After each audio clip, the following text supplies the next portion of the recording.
ГСП онлайн. Городские новости сейчас.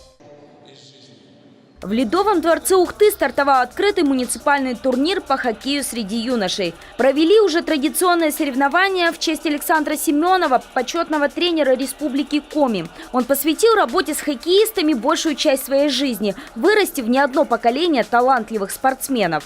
Начиная с 6-7 лет, собирая вот таких маленьких ребятишек, он целиком полностью отдавался именно детям. Он находился больше дома, только спал, ночевал. Вот. Приходил домой в 10 часов после окончания последних тренировочных процессов.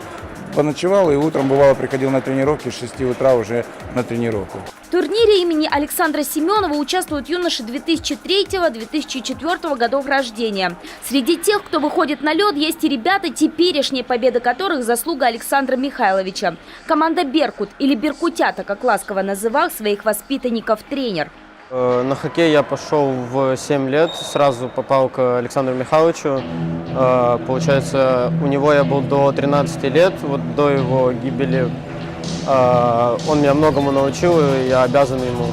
Об успехах команды могу сказать, что мы часто выезжаем и выигрываем призовые места. В общем, на любом турнире кто-то из наших игроков получает личные награды. «Беркут» уже в первый день доказал, что тренерская работа не прошла даром. Победил в первой же игре со счетом 11-2. Почтить память тренера приехали и ребята из других городов. За победу в соревнованиях они будут бороться 3 дня. Всего в планах провести 10 игр. В этом году приехали команды с Печоры, Сыктывкара, Сосногорск всегда участвуют. Не доехала команда Воркуты, Усинска, Инты. Приглашали команды с России, но финансовые вопросы на сегодняшний день не всем позволяют приехать. Два фаворита – Ухта, Беркут и Парма Сосногорск 2004 год. Я думаю, они будут разыгрывать первое место.